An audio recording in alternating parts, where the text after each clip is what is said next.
माँ, कितना प्यारा वर्ड है ना। ऐसा लगता है कि माँ बोलते ही पूरी दुनिया एक तरफ होती है तो हमारी सबसे बड़ी हिम्मत होती है वो। माँ हमारे जीवन की सबसे पहली सीढ़ी होती है, सबसे पहली टीचर होती है, संस्कारों की सबसे पहली नींव होती है वो।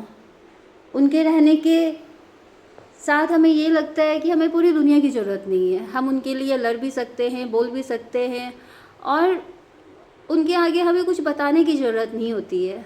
माँ वो होती है जो हमारी खामोशी भी अच्छे से पढ़ लेती है। वो जानती है उनके बच्चों को क्या चाहिए। माँ वो होती है जो अपना पूरा जीवन अपने लिए एक सेकंड भी नहीं जीती है, अपने बच्चों के लिए ही जीती है। माता पिता जीवन की वो धरोहर होती है जो हमें सबसे बड़ी पूंजी दे के जाती है, वो होते हैं उनके संस्कार। आपने बहुतों को देखा होगा कि अपने बच्चों के लिए वो छोड़ जाते हैं ज़मीन जायदाद प्रॉपर्टी, ये वो फलाना ढिकना, पता नहीं क्या क्या क्या क्या। जब तक रहते हैं तब तक सब साथ रहते हैं, लेकिन जाने के बाद सिर्फ प्रॉपर्टी का डिवाइड नहीं होता है, उसके डिवाइजेशन से पहले उनके संस्कारों की वो होती है। और मैं बहुत किस्मत वाली हूँ, शायद कितने जन्मों का पुण्य किया है मैंने, जो मुझे इतना अच्छा परिवार, इतने अच्छे माता पिता मिले। उनकी बेटी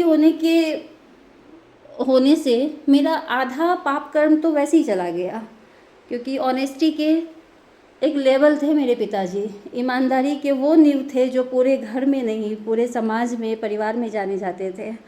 और सबसे अच्छी बात थी कि कभी किसी का बुरा टाइम आता था, चाहे वो सामाजिक स्तर में हो या पारिवारिक स्तर में हो, ये तो हो गई लोगों की बात। यहाँ तक कि जीव जंतु, उनका इतना ज़्यादा ख्याल रखते थे पापा कि हमारी प्रेरणा से बढ़ के हो गए वो। मैं तो कभी कभी सोचती थी कि इतनी फुर्ती आती कैसे है, क्यों करते इतना, लेकिन शायद ईश्वर एक नई ऊर्जा दे के भेजते हैं ऐसे लोगों को। और वो संस्कार, इतने बड़े संस्कार हमें दे के गए हैं कि शायद हम अकेले रहते हुए भी हमें महसूस नहीं होने देते कि हम अकेले हैं। दिल से याद करने पे हर पल वो साथ रहते हैं। सच में बताऊं तो माता पिता कहीं नहीं जाते, कहीं भी नहीं, एक सेकंड के लिए भी नहीं। और वो माता पिता कभी नहीं जाते जो अपने बच्चों से बहुत प्यार करते हैं। ईश्वर उनको एक्स्ट्रा एक शक्ति दे के रखते हैं, क्योंकि ईश्वर को तो पूरा दुनिया संभालना है, ब्रह्मांड संभालना है। तो अपने प्रिय भक्तों को ऐसी शक्ति देते हैं कि जाओ, तुम्हें तो यहाँ आना था लेकिन तुम अपने परिवार को संभालो। और ऊपर बैठ के सारे नौटंकी भी देखते होंगे वो, कि किसके पास कितना टाइम है, कौन टाइम का बहाना बना रहा है, कौन साथ दे रहा है, सब कुछ देखते हैं वो। उनका सीसीटीवी कैमरा स्ट्रॉन्गेस्ट कैमरा है, उसे कुछ बच नहीं सकता है। तो मैं तो बोलूँगी कि अगर टफ़ टाइम, ज़िंदगी के कठिन टाइम में आपको ये सब कुछ दिखा देते हैं भगवान की एक्चुअल में कौन आपका अपना है, कौन ये है, ये सब चीज़ें देखिए। और वैसे नकली लोगों से दूर हो जाइए, डिस्कनेक्ट हो जाइए, जो 6-6 महीने, साल भर में फॉर्मेलिटी के लिए आपसे रिश्ता बनाए, वैसे रिश्ते से दूर हो जाइए। और घबराइए मत, आपके साथ माता पिता, ईश्वर का आशीर्वाद है।